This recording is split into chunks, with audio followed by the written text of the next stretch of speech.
ఆరేండ్ల నాడు నిజమైన కళ 100 ఏండ్ల ప్రగతికి పునాదులేసింది. మెట్ట పంటలతో నెట్టుకొచ్చిన భూములు మంచి మాగాణాలై మెరిసిపోతున్నాయి. ఉపాధి కరువై ఉరితాళ్లు వెతుక్కున్న యువకులు కొలువులు తెచ్చుకుని మనువులు చేసుకుని పిల్లాపాపలతో సంతోషంగా ఉన్నారు. ఆదరణ కరువైన అలనాటి కళలు సగర్వంగా సభావేదికలు ఎక్కాయి. గల్లు గల్లున నర్తిస్తున్నాయి. శకటాలెక్కి ఊరేగుతున్నాయి. పక్షపాతపు కేటాయింపులతో పక్షవాతం వచ్చిన నీటి ప్రాజెక్టులు పాలకుడి పట్టుదలే పసరుమందై కొత్త చైతన్యాన్ని నింపుకున్నాయి. తిమిరంతో సమరంలోనూ తెలంగాణ గెలిచింది. పగలు సూర్యుడి కాంతి, రాత్రి చంద్రుడి వెన్నెల, రాత్రి పగలు కరెంటు వెలుగులు. పల్లెల్లో పంట లేదు, పట్నంలో పని లేదు. ఆ ఏలినాటి శనిని 6 ఏండ్లలో తరిమికొట్టాం. గూగుల్ మ్యాప్కు తోవ చూపుతాం. మైక్రోసాఫ్ట్కు సాఫ్ట్వేర్ ఉత్పత్తులు అందిస్తాం. సారు సంతకం పెట్టగానే సామాన్యుడి ఫోన్లో గంట మోగుతుంది. పేదోడి ఖాతాలో పైసలొచ్చి పడతాయి. పంటలకు రైతు బంధు, పెండ్లిళ్లకు కళ్యాణలక్ష్మి, వృద్ధులకు ఆసరా, పేదలకు డబుల్ బెడ్రూమ్, ఇలా ఎన్నెన్నో పథకాలతో ఈ 6 ఏండ్లలో సాధించిన తెలంగాణ ప్రోగ్రెస్ రిపోర్ట్పై 66 టీవీ స్పెషల్ ఫోకస్.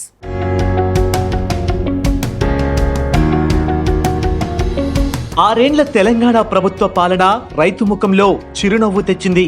సమైక్య పాలనలో శ్మశానాలను తలపించిన పడావు భూములు ఇప్పుడు పుట్ల కొద్దీ ధాన్యపు సిరులతో కళకళలాడుతున్నాయి. ఏడాది పొడవునా దిగువకు పరవళ్లు తొక్కే కృష్ణా గోదావరి జలాలు సీఎం కేసీఆర్ ప్రాజెక్టుల మంత్రంతో బీడు భూములను పావనం చేస్తున్నాయి.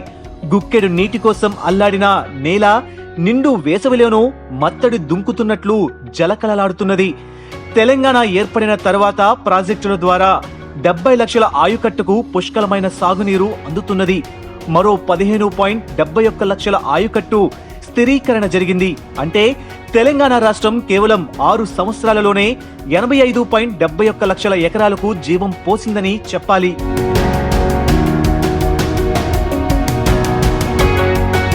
ఆ 4 ప్రాజెక్టులు తెలంగాణ ఏర్పడిన తర్వాత కోయిల్ సాగర్, ఆలీ సాగర్, గుత్పా, భక్త రామదాసు, సింగూరు ప్రాజెక్టు కాలువల వంటి భారీ ప్రాజెక్టులు పూర్తి చేసిన ప్రభుత్వం రాలివాగు, గొల్లవాగు, మత్తడివాగు, గడ్డన్న, సుద్దవాగు, చౌటుపల్లి, హనుమంతరావు, కిన్నెరసాని వంటి మధ్య తరహా ప్రాజెక్టులన్నీ కూడా పూర్తి స్థాయిలో అందుబాటులోకి తెచ్చింది. తెలంగాణ ప్రభుత్వం గత 6 ఏండ్లలో ఆన్గోయింగ్ ప్రాజెక్టులపై ప్రత్యేక దృష్టి సారించింది. వీటిని పూర్తి చేసినట్లయితే వెంటనే సాగునీరు అందించే అవకాశం ఉన్నందున ప్రాధాన్యత క్రమంలో వీటికి నిధులు కేటాయిస్తూ సాగు విస్తీర్ణాన్ని పెంచింది. ఒక్క 2019-20 ఆర్థిక సంవత్సరంలోనే సాగునీటి ప్రాజెక్టులకు కేటాయించిన నిధుల్లో 83% కేవలం ఆన్గోయింగ్ ప్రాజెక్టులపైనే ఖర్చు చేసింది. ప్రపంచంలోనే అతిపెద్ద బహుళ దశల ఎత్తిపోతల పథకంగా రికార్డు సాధించిన కాళేశ్వరం ప్రాజెక్టును గత ఏడాది 21న సీఎం కేసీఆర్ ప్రారంభించారు.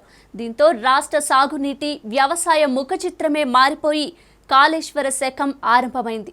మేడిగడ్డ వద్ద లక్ష్మీ బజార్లో ఒడిసిపట్టే జలాల్ని రోజుకు 2 టీఎంసీల చొప్పున 9 దశల్లో ఎత్తిపోసి తాజాగా 10వ అడుగుతో గోదావరి బేసిన్లోనే అత్యంత ఎత్తైన సముద్ర మట్టానికి 618 మీటర్ల ప్రదేశంలో నిర్మించిన కొండపోచమ్మ జలాశయంలో పోసేందుకు రంగం సిద్ధమైంది.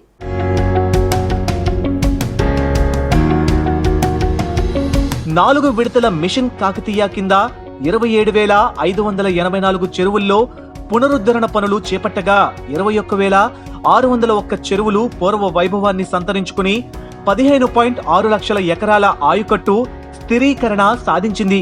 25.31 కోట్ల క్యూబిక్ మీటర్ల పూడిక మట్టిని తొలగించడంతో అదనంగా 8.94 టీఎంసీల నిల్వ సామర్థ్యం పెరిగింది. 2014 ఎన్నికల్లో హామీ మేరకు ప్రతి రైతు కుటుంబానికి ₹1,00,000 వరకు రుణాన్ని మాఫీని అమలు చేయగా 35.29 లక్షల మంది రైతులు 16,124 కోట్ల మేర లబ్ధి పొందారు. 2019 ఎన్నికల్లోనూ ఇచ్చిన హామీ మేరకు సుమారు 43 లక్షల మంది రైతులకు ప్రయోజనం చేకూరేలా దాదాపు 17 నుంచి 21,000 కోట్ల మొత్తాన్ని మాఫీ చేసేందుకు ప్రణాళిక సిద్ధం చేశారు.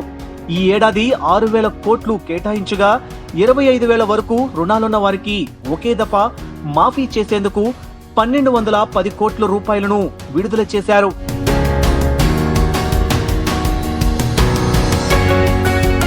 రైతు చనిపోతే ఆ కుటుంబానికి 5 లక్షల రూపాయల ఇన్సూరెన్స్ వచ్చేలా గుంట భూమి ఉన్న రైతుకు సైతం రైతు బీమాను అందిస్తున్న ఒకే ఒక్క రాష్ట్రం తెలంగాణ. ఈ ఏడాది కూడా ప్రభుత్వం సుమారు 1100 కోట్లను ప్రీమియంగా చెల్లించింది. దేశంలో గాని ఏ రాష్ట్రంలో గాని కనీసం ఆలోచనలోకి కూడా రాని రైతు బంధు పథకాన్ని సీఎం కేసీఆర్ దిగ్విజయంగా అమలు చేసి రైతులను కంటికి రెప్పలా కాపాడుకుంటున్నారు. 2018 యాసంగిలో ఎకరానికి 4,000 రూపాయల చొప్పున 2 పంటలకు ఎకరాకు 8,000 రూపాయలతో మొదలైన రైతు బంధు ఇప్పుడు ఎకరాకు 5,000 రూపాయల చొప్పున ఎకరాకు 10,000 ఇస్తున్నారు. ప్రతి సీజన్లోనూ టంచన్గా అమలవుతున్న ఈ పథకంలో భాగంగా 2020-21 వర్షాకాలం పంటలకు గాను ఇప్పటికే 7,000 కోట్లను కూడా ప్రభుత్వం మంజూరు చేసింది. తెలంగాణ రాష్ట్రం ఆవిర్భవించి ఇప్పుడు 7వ సంవత్సరంలోకి అడుగు పెడుతున్నాం. 7 సంవత్సరాల్లో తెలంగాణ రాష్ట్ర సమితి మా నాయకుడు ముఖ్యమంత్రి గారు, మా ప్రియతమ నాయకుడు ముఖ్యమంత్రి గారు ఎన్నో అద్భుతమైన కార్యక్రమాలు దేశంలో ఏ రాష్ట్రంలో చేయని పనులన్నీ కూడా తెలంగాణ రాష్ట్రంలో చేయడం జరిగింది. అందులో కొన్ని ఉదాహరణకు మీ దృష్టికి తీసుకొస్తున్నా. ముఖ్యంగా మహా అద్భుతమైన ప్రాజెక్టు కాళేశ్వరం ప్రాజెక్టు. అంటే అతి తక్కువ కాలంలో అంత పెద్ద ప్రాజెక్టును నిర్మించి ప్రజలకు ఈరోజు రైతులకు నీళ్లు తోటి అన్ని చెరువులు నింపుతున్న ఘనత కేసీఆర్ గారిది. ఇంత పెద్ద పనిని ఇంత తక్కువ టైంలో దేశంలో ఏ రాష్ట్ర ముఖ్యమంత్రి ఏ రాష్ట్రంలో కూడా జరగలేదు. కేవలం తెలంగాణ రాష్ట్రంలో జరిగింది. అది చాలా మనకు గర్వకారణమైన విషయం. ముఖ్యంగా రైతు బంధు పథకం. రైతులకు ఆపన్న హస్తం అందించి మీకు చేయుతున్నాం, మీకు అండగా ఉన్నాం, మీరేం భయపడకండి అని చెప్పేసి ఒక ధైర్యాన్ని ఇచ్చిన ముఖ్యమంత్రి మన కేసీఆర్ గారు. ఇట్లా చెప్పుకుంటూ పోతే వృద్ధాప్య పింఛను, విధవరాలు పింఛను, లేకపోతే ఇంకా హైదరాబాద్కు మిషన్ భగీరథ లాంటి స్కీమ్ తెచ్చేసి తెలంగాణ రాష్ట్రంలో అన్ని గ్రామీణ ప్రాంతాల్లో మన జిహెచ్ఎంసీకి కూడా దాంతోపాటు నీళ్ళు ఇచ్చిన ఘనత. ఇలా ఎన్నో కార్యక్రమాలు చేసి హైదరాబాద్లో ఎస్ఆర్డిపి పనులు ప్రాజెక్టు టేకప్ చేసి ఎక్కడికక్కడ ఫ్లైఓవర్ల నిర్మాణం కానీ లేకపోతే అండర్ పాస్ల నిర్మాణం కానీ చేపించి ఈరోజు ప్రజలకు అన్ని రకాల సౌకర్యాలు కనిపిస్తూ ఉన్నారు. ఎంతోమంది ఎన్నో గురుకుల పాఠశాలలు పెట్టిండ్రు. గురుకుల పాఠశాలలో కేజీ టు పీజీ అనేది చదివిపిస్తుండ్రు. ఇప్పుడు ఇంగ్లీష్ మీడియం బోధన చేస్తుండ్రు. వాళ్ళు ఎన్నో అద్భుతమైన విజయాలు సాధిస్తుండ్రు.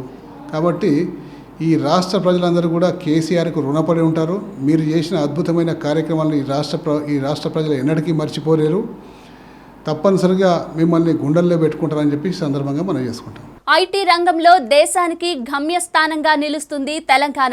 ఇన్ఫర్మేషన్ టెక్నాలజీ రంగంలో ప్రపంచంలో తనకంటూ ప్రత్యేక స్థానాన్ని ఏర్పరచుకుంది. ఐటీ ఎగుమతుల్లో మేటిగా నిలిచి ప్రపంచానికి మరోసారి తన సత్తా చాటింది. ప్రపంచంలోని ప్రముఖ కంపెనీలకు సురక్షితమైన నగరంగా నిలుస్తుంది.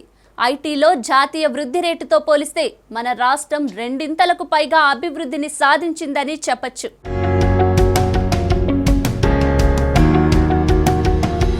హైదరాబాద్ నగరంలో ఐటీని విస్తరించడంలో మంత్రి కేటీఆర్ బ్రాండ్ అంబాసిడర్ గా వ్యవహరిస్తున్నారు. తెలంగాణ రాష్ట్రం ఏర్పాటయ్యాక భారత జాతీయ సగటే కాదు, దేశంలోని ఇతర రాష్ట్రాలు నమోదు చేయని వృద్ధిని సాధించింది. ప్రతి సంవత్సరం వృద్ధిని సాధిస్తూ కోట్లాది రూపాయల ఎగుమతులతో పాటు అనేక మంది ఉద్యోగాల ద్వారా ఉపాధి కల్పిస్తుంది. కరోనా కష్టకాలంలో ఆర్థిక రంగం కుదేలైనప్పటికీ రాష్ట్ర ఐటీ మాత్రం అదే జోరును కొనసాగిస్తున్నది. ఈ ఏడాది జనవరి నుంచి మార్చి వరకు కరోనా ప్రభావం ఐటీ రంగంపై తీవ్రంగా పడినప్పటికీ తెలంగాణ ఐటీ మాత్రం ఎగుమతుల్లో 18% వరకు వృద్ధిని నమోదు చేసింది. తెలంగాణ రాష్ట్రం ఏర్పాటైన నాటి నుంచి 6 ఏళ్లలో ఎగుమతులు రెట్టింపు కాగా 2.10 లక్షల మందికి అదనంగా ఐటీ రంగంలో ఉద్యోగాలు వచ్చాయి. 2019-20 ఏడాదికి రాష్ట్ర ఐటీ ఎగుమతులు 17.93% పెరిగాయి. తెలంగాణ ఎగుమతులు జాతీయ స్థాయిలో రాష్ట్ర ఐటీ ఎగుమతులు 10.60% నుంచి 11.60% పెరిగాయి. జాతీయ స్థాయిలో 8.9% ఎగుమతులు కావడం గమనార్హం.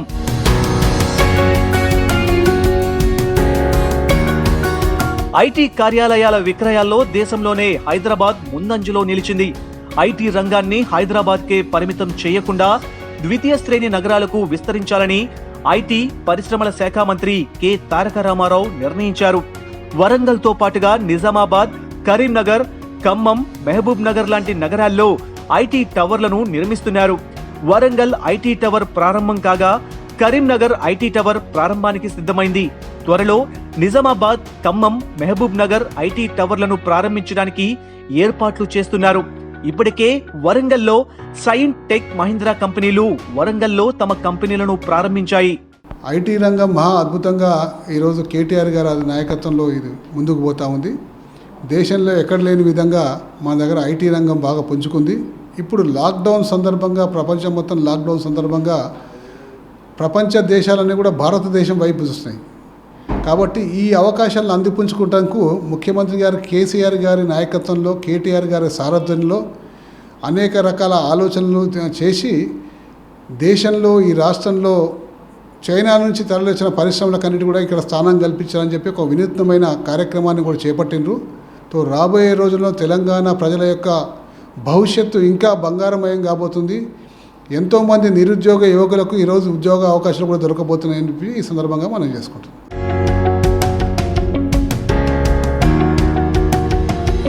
నూతన ఆవిష్కరణలు, స్టార్టప్లను ప్రోత్సహించడానికి మంత్రి కేటీఆర్ ఆలోచనలకు అనుగుణంగా తెలంగాణ రాష్ట్రం ఏర్పడిన కొత్తలో టీ హబ్ ను ఏర్పాటు చేశారు. ఇది దేశవ్యాప్తంగా అందరి దృష్టిని ఆకర్షించడంతో పాటు భారీ డిమాండ్ ఏర్పడడంతో టీ హబ్ 2ను నిర్మిస్తున్నారు. ఈ నిర్మాణం పూర్తి అయితే దేశంలోనే అతి పెద్ద ఇంక్యుబేషన్ సెంటర్ గా టీ హబ్ 2 నిలవనుంది. ప్రోటోటైప్ టెక్నాలజీతో టీ వర్క్స్ ను ఏర్పాటు చేశారు. టీ వర్క్స్ ఆధ్వర్యంలో కరోనాకు 35,000లో వెంటిలేటర్లను మరికొందరు స్టార్టప్లతో కలిసి తయారు చేశారు. విద్యార్థుల్లో నైపుణ్యాభివృద్ధిలో శిక్షణ ఇవ్వడానికి టాస్క్ ను ఏర్పాటు చేశారు. దీనితో పాటుగా రీసెర్చ్ ఇన్నోవేషనల్ సర్కిల్ ఆఫ్ హైదరాబాద్ ను కూడా ఏర్పాటు చేశారు. ఉద్యమ స్ఫూర్తితో సాధించుకున్న తెలంగాణ రాష్ట్రంలో పేదలెవరూ ఆకలితో బాధపడొద్దని దేశంలో ఏ రాష్ట్రంలోనూ అమలు చేయని విధంగా కేసీఆర్ సర్కార్ ఏటా 40,000 కోట్ల రూపాయలతో ప్రజా సంక్షేమ కార్యక్రమాలు, పథకాలను అమలు చేస్తుంది. అన్ని వర్గాలకు చెందిన పేదల సంక్షేమమే లక్ష్యంగా సీఎం కేసీఆర్ 6 ఏండ్ల పాలన కొనసాగిందని చెప్పాలి.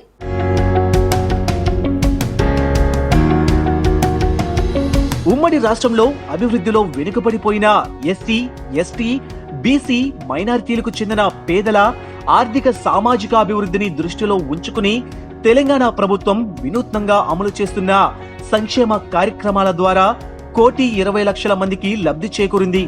రాష్ట్రంలోని ప్రతి ఇంటికి ప్రభుత్వ సంక్షేమ ఫలాలు అందించాలన్న లక్ష్యంతో అన్ని వర్గాల ఆర్థిక, సామాజిక, విద్యా ప్రగతికి టీఆర్ఎస్ ప్రభుత్వం సంక్షేమ కార్యక్రమాలను ప్రణాళికాబద్ధంగా అమలు చేయడంలో దేశంలో నంబర్ 1 స్థానంలో నిలిచింది. ఓవైపు సంక్షేమ పథకాలను అందిస్తూ మరోవైపు ఆయా వర్గాల ఆర్థిక, సామాజిక, విద్యా ప్రగతిపై ప్రత్యేక దృష్టి పెట్టింది.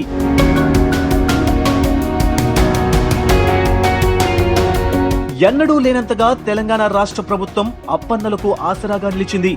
నిరుపేద కుటుంబాల్లోని వృద్ధులు, వికలాంగులు, వితంతువులు, గీత, చేనేత, బీడి కార్మికులు, ఎయిడ్స్, బోధకాలు, వ్యాధిగ్రస్తులు, వృద్ధ కళాకారులకు బాసటగా నిలిచింది. దేశంలోనే తొలిసారిగా బోధకాలు బాధితులతో పాటు ఒంటరి మహిళలకు పింఛన్లను అందించి అందరికీ మార్గదర్శకంగా నిలిచింది. వీరంతా ఆత్మగౌరవంతో జీవించేలా ప్రభుత్వం ఆసరా పెన్షన్లను ప్రవేశపెట్టి భారీ ఎత్తున అమలు చేస్తున్నది. సంక్షేమ పథకాల ద్వారా పేద, మధ్యతరగతి వారికి లబ్ధి చేకూరే విధంగా ప్రభుత్వం చర్యలు చేపట్టింది. ఇందుకోసం లబ్ధిదారులు వార్షికాదాయ పరిమితిని సైతం పెంచడం విశేషం. దీంతో రాష్ట్రంలో దళిత, గిరిజన, వెనుకబడిన మైనారిటీ వర్గాల ప్రజలకు సంక్షేమ ఫలాలు అందుతున్నాయని చెప్పాలి.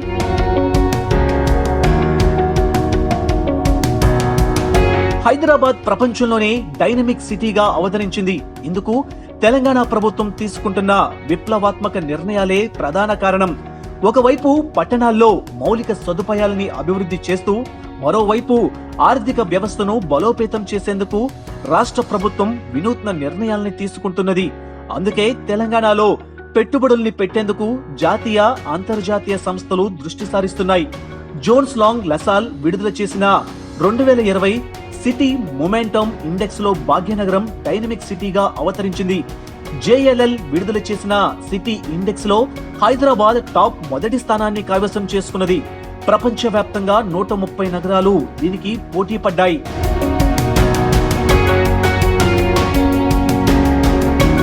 ఆర్థిక మాంద్యం పరిస్థితుల్లోనూ కేసీఆర్ ప్రవేశపెట్టిన బడ్జెట్లో పంచాయతీలకు 8,000 కోట్ల రూపాయల నిధులు ఇచ్చారు.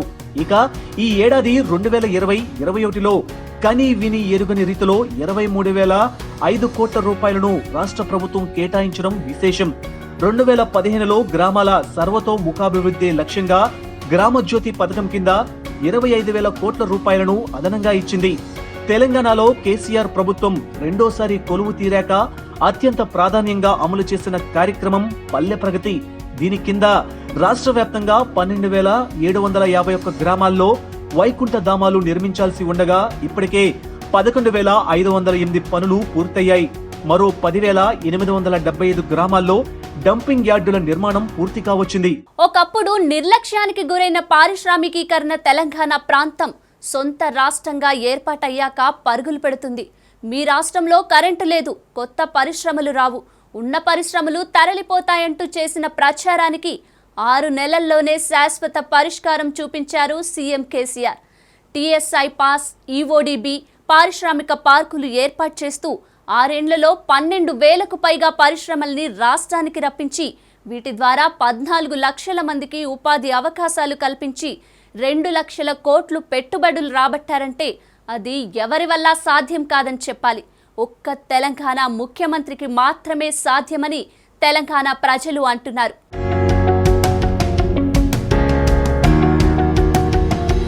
పరిశ్రమలు స్థాపించడానికి ప్రధానంగా కావాల్సింది భూమి, నీరు, విద్యుత్, మౌలిక సదుపాయాలు, త్వరితగతిన అనుమతులు, మానవ వనరులు. పరిశ్రమల స్థాపన కోసం దాదాపుగా 1.50 లక్షల ఎకరాల భూమిని కేటాయించింది ప్రభుత్వం. మిషన్ భగీరథలో 10% నీటిని పరిశ్రమల అవసరాల కోసం సమకూర్చారు.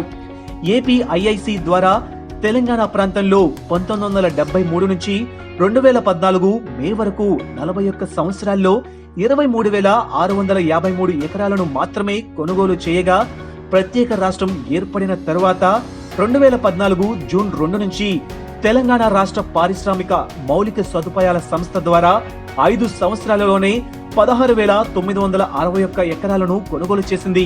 తెలంగాణ రాష్ట్రంలో 17,898 ఎకరాల్లో 131 పారిశ్రామిక పార్కులు విస్తరించి ఉన్నాయి. ప్రస్తుతం రాష్ట్రంలో 1,45,682 ఎకరాల ల్యాండ్ బ్యాంక్ పరిశ్రమల అవసరాల కోసం సిద్ధం చేశారు. 1,200 ఎకరాల్లో వరంగల్లో మెగా టెక్స్టైల్ పార్కు, 500 ఎకరాల్లో దండు మల్కాపురంలో ఎంఎస్ఎంఈ పార్కు, దాదాపుగా 600 ఎకరాల్లో సుల్తాన్పూర్లో మెడ్టెక్ పార్కు, 19,000 ఎకరాల్లో ఫార్మాసిటీ, 12,000 ఎకరాల్లో జహీరాబాద్లో నిమ్స్, సిరిసిల్లలో టెక్స్టైల్ పార్కు, బండమైలారం, బుగ్గపాడు, ఇతర ప్రాంతాల్లో ఫుడ్ ప్రాసెసింగ్ పార్కులను ఏర్పాటు చేశారు.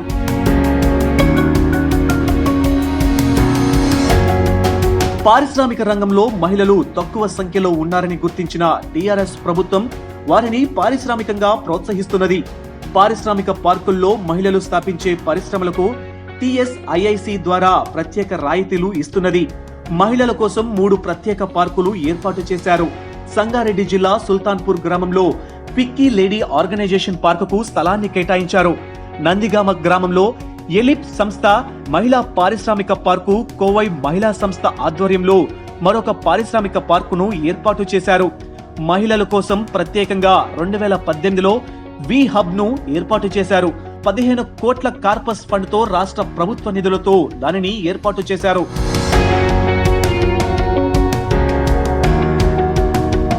సూది మందుకే ఇబ్బంది పడ్డ తెలంగాణ ఇవాళ ప్రపంచ దేశాలకు వ్యాక్సిన్లను సరఫరా చేసే స్థాయికి చేరుకుంది. ప్రపంచానికి అవసరమయ్యే వ్యాక్సిన్లలో 3వ వంతు మన దగ్గర నుంచే ఎగుమతి అవుతున్నాయి. తాజాగా ప్రపంచాన్ని కుదిపేస్తున్న కరోనా వ్యాక్సిన్ ను కూడా హైదరాబాద్ నుంచే తయారవుతుందనే విశ్వాసం ప్రజల్లో ఉంది. భారతదేశంలో 6 కంపెనీలు కరోనా వ్యాక్సిన్ కనుగొనడానికి ప్రయత్నిస్తుంటే ఇందులో భారత్ బయోటెక్, ఇండియన్ ఇమ్యూనోలాజికల్స్, బయోలాజికల్ కంపెనీలు తెలంగాణవే. 19,000 ఎకరాల్లో ఫార్మాసిటీ, మరోవైపు జీనోమ్ వ్యాలీ, సుల్తాన్పూర్లో మెడ్టెక్ పార్క్ వంటి లైఫ్ సైన్సెస్ పరిశ్రమలు ఏర్పాటయ్యే విధంగా ప్రభుత్వం ప్రణాళికలు రూపొందించింది. అదే మంచి ప్రణాళిక, పకడ్బందీ ప్రణాళిక, దూరమైన ముందు చూపుతోటి ముఖ్యమంత్రి గారు దిశానిర్దేశం చేస్తుండ్రు, దాన్ని ఆచరణలోకి కేటీఆర్ గారు పెడుతుండ్రు. కాబట్టి మన దగ్గర ఉన్న యువతకు కానీ, మహిళలకు కానీ, లేకపోతే నిరుద్యోగులకు కానీ రేపు రాబోయే రోజుల్లో ఉద్యోగ అవకాశాలు మెండుగా దొరికే అవకాశం ఉందని చెప్పేసి ఈ సందర్భంగా మనం చేసుకుంటాం. ఉత్తరాన గోదావరి, దక్షిణాన కృష్ణ, ముక్కోటి దేవతలు కొలువైన ప్రాంతం, ఆకుపచ్చని అరణ్యాలకు నెలవైన రాష్ట్రం తెలంగాణ, ప్రపంచ స్థాయికి దీటైన పర్యాటక ప్రాంతాలు, ప్రకృతి రమణీయ దృశ్యాలు, అద్భుతమైన పుణ్యక్షేత్రాలు కొలువై ఉన్నప్పటికీ సమైక్య పాలనలో అంధకారంలో ఉండిపోయాయి. ఇక్కడి పండుగలు, జాతరలు, సంస్కృతి నిరాదరణకు, నిర్లక్ష్యానికి గురయ్యాయి. తెలంగాణ స్వరాష్ట్రంగా ఆవిర్భవించిన ఈ 6 ఏళ్ల కాలంలో ఇవన్నీ పూర్వ వైభవం సంతరించుకున్నాయి. మన భాషకు గౌరవం దక్కింది, వేషానికి ఆదరణ లభించింది, సంస్కృతి సజీవమైంది.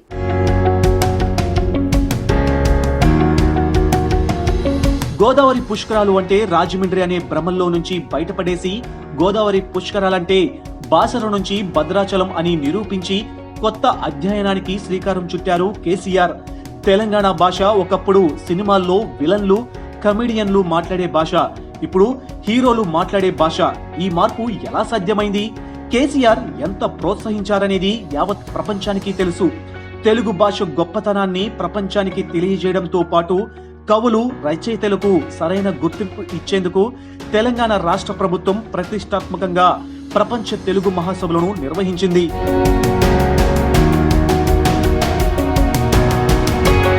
తెలంగాణ ఉద్యమంతో పాటే పెరిగిన బతుకమ్మ సొంత రాష్ట్రం ఏర్పడే నాటికి ప్రపంచానికి పరిచయమైంది. అమెరికా నుంచి కెన్యా వరకు ఇప్పుడు ఎన్నో దేశాల్లో బతుకమ్మ మహిళల చేతుల్లో విరాజిల్లుతున్నది. బతుకమ్మను బతికించడంలో తెలంగాణ జాగృతి చేసిన కృషి అసామాన్యం. తెలంగాణ సాంస్కృతిక విప్లవంలో మరో ఘట్టం. మన పండుగలు, జాతరల విశిష్టతను చాటి చెప్పడం. సమ్మక్క సారలమ్మ జాతరకు ఇతర దేశాల నుంచి యాత్రికులు వస్తున్నారంటే ఆ విశిష్టత ఎలాంటిదో అర్థం చేసుకోవచ్చు. దేశంలోనే ఎక్కడా లేని విధంగా జాతరలో పర్యాటకుల కోసం హెలికాప్టర్ సేవలను ప్రారంభించింది. తెలంగాణ రాకముందు బాసర, వేములవాడ, ధర్మపురి, రామప్ప, జోగులాంబ, భద్రాచలం, కొండగట్టు ఆలయాలు ఎంత ఉనికిలో ఉండేవో అందరికీ తెలుసు. కానీ ఈ 6 ఏళ్ల కాలంలో తెలంగాణ ఆలయాలకు వేదికగా మారిపోయింది. అత్యంత ప్రతిష్టాత్మకంగా చేపట్టిన యాదాద్రి శ్రీ లక్ష్మీ నరసింహస్వామి ఆలయ నిర్మాణ పనులు తుది దశలో ఉన్నాయి. కాళేశ్వర, ముక్తేశ్వర ఆలయాన్ని ఆధ్యాత్మికంగా అభివృద్ధి చేశారు.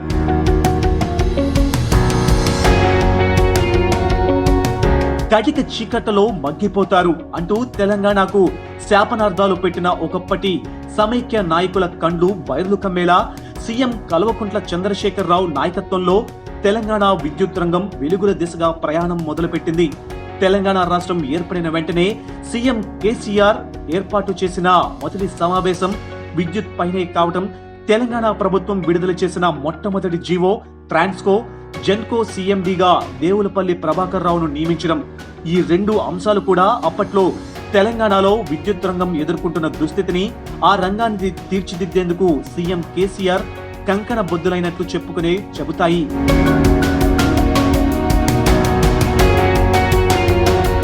నిజానికి తెలంగాణ ఏర్పడిన జూన్ 2, 2014 నాడు తెలంగాణ యావత్తు ఎటు చూసినా చిమ్మ చీకట్లే కనపడేవి. అప్పటి విద్యుత్ డిమాండ్లో 2700 మెగావాట్ల లోటుతో ఉన్న పరిస్థితిలో రాష్ట్ర అభివృద్ధి జరగదని గ్రహించిన సీఎం కేసీఆర్ ముందుగా విద్యుత్ రంగానికి చికిత్స మొదలుపెట్టారు. 2014 నవంబర్లోనే గృహ, వాణిజ్య, వ్యాపార పరిశ్రమలకు 24 గంటల పాటు నిరంతరాయంగా విద్యుత్ను అందివ్వడం ప్రారంభించడం వెనుక సీఎం మార్గదర్శనం, సీఎండీ సారథ్యం, విద్యుత్ ఉద్యోగాల అవిరళ కృషి ఉంది. అలాగే రాష్ట్ర అవసరాలను తీర్చేలా విద్యుత్ కొనుగోళ్లు వ్యవస్థలను పటిష్టపరచడం, సొంత రాష్ట్రంలోనే విద్యుత్ ఉత్పత్తికి నడుం కట్టడం లాంటివి అనేకం ప్రభావితం చేశాయి. దీనికి తోడు 1000 మెగావాట్లకు ఛత్తీస్గఢ్తో చేసుకున్న ఒప్పందం ఉత్తరాదిని దక్షిణ భారతంతో కలిపేలా 765 డబుల్ సర్క్యూట్ లైన్లను త్వరితంగా పూర్తి చేసేలా చూడటం మనకు కలిసి వచ్చింది.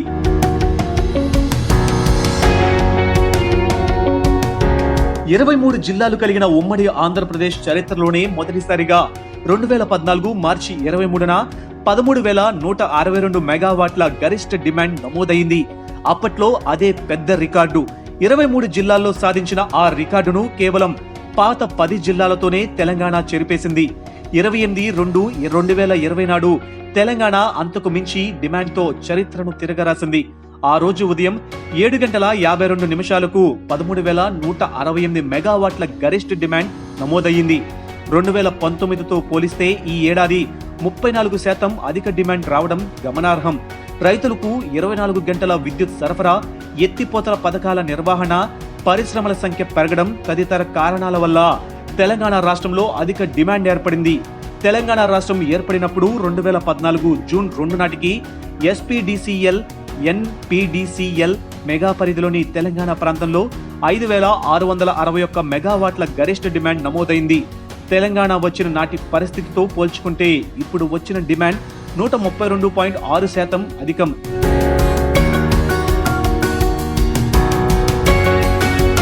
రాష్ట్రం ఏర్పడిన 9 నెలల్లోనే వ్యవసాయానికి 9 గంటల పాటు విద్యుత్తును అందివ్వడం మొదలుపెట్టారు.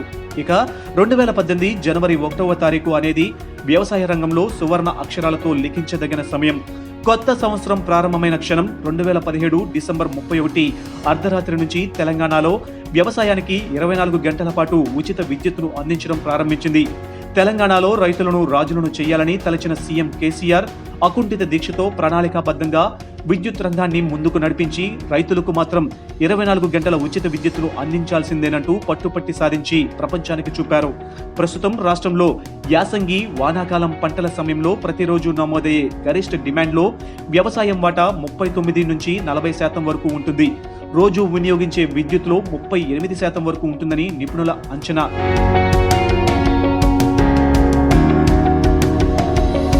థర్మల్ విద్యుత్, సౌర విద్యుత్ ఉత్పత్తిపై దృష్టి సారించి ప్రాజెక్టుల పనుల్లో వేగం పెంచారు. ఇందులో భాగంగానే 2018 సెప్టెంబర్ 8న తెలంగాణ జెన్కో ఆధ్వర్యంలో పులిచింతలలోని 30 మెగావాట్ల 6వ యూనిట్ ను ప్రారంభించారు. అలాగే కొత్తగూడెం థర్మల్ విద్యుత్ కేంద్రంలోని 7వ యూనిట్ 800 మెగావాట్ల సూపర్ పవర్ స్టేషన్ ను రికార్డు స్థాయిలో కేవలం 48 నెలల్లోనే పూర్తి చేసి డిసెంబర్ 26, 2018 నాడు ఉత్పత్తిని ప్రారంభించారు. అలాగే 1080 మెగావాట్లతో భద్రాద్రి థర్మల్ విద్యుత్ కేంద్రం, 4000 మెగావాట్ల సామర్థ్యంతో యాదాద్రి థర్మల్ పవర్ స్టేషన్ ను యుద్ధ ప్రాతిపదికన నిర్మిస్తున్నారు.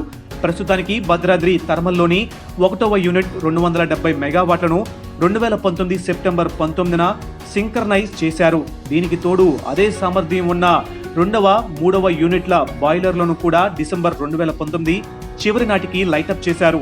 రామగుండంలో NTPC ఆధ్వర్యంలో 4000 మెగావాట్ల సామర్థ్యానికి గాను 800 మెగావాట్ల చొప్పున 2 యూనిట్ల నిర్మాణ పనులు వేగంగా సాగుతున్నాయి. ఇవన్నీ గడువులపై పూర్తి చేసి మిగులు విద్యుత్తును ఇతర రాష్ట్రాలకు సరఫరా చేయాలనే లక్ష్యంతో ముందుకు సాగుతున్నాయి. రాష్ట్రం ఏర్పడే నాటికి కేవలం 7,778 మెగావాట్ల స్థాపిత సామర్థ్యంతో ఉన్న విద్యుత్ ఉత్పత్తి 6 ఏళ్లలో 1/5/2020 నాటికి 15,980 మెగావాట్ల స్థాపిత సామర్థ్యంతో పురోగమిస్తున్నదని చెప్పాలి.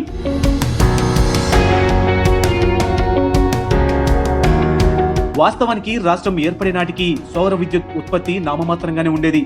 రాష్ట్ర ఆవిర్భావం రోజున కేవలం 74 మెగావాట్ల సౌర విద్యుత్ మాత్రమే అందుబాటులో ఉండేది. దీనిపై ప్రభుత్వం ప్రత్యేక దృష్టిని సారించి 5 సంవత్సరాలు గడిచేసరికి గుజరాత్, రాజస్థాన్లతో ధీటుగా సౌర విద్యుత్ ఉత్పత్తిలో నిలబడింది. 6 ఏళ్లకు మన రాష్ట్రంలో 3,681 మెగావాట్ల సౌర విద్యుత్ ఉత్పత్తి సామర్థ్యం కలిగి ఉండటం గర్వకారణం.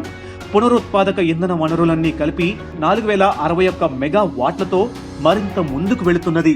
సో చూశారు కదా, తెలంగాణ రాష్ట్రం రాకముందు పరిస్థితి, వచ్చిన తర్వాత పరిస్థితి. కొట్లాడి సాధించుకున్న తెలంగాణలో ఈ 6 ఏళ్ల పాలనలో సీఎం కేసీఆర్ సారథ్యంలో ఎంతో అభివృద్ధి చెందింది. రాబోయే రోజుల్లో మరింత అభివృద్ధి సాధించాలని కోరుకుంటూ మరో అంశంతో కలుద్దాం.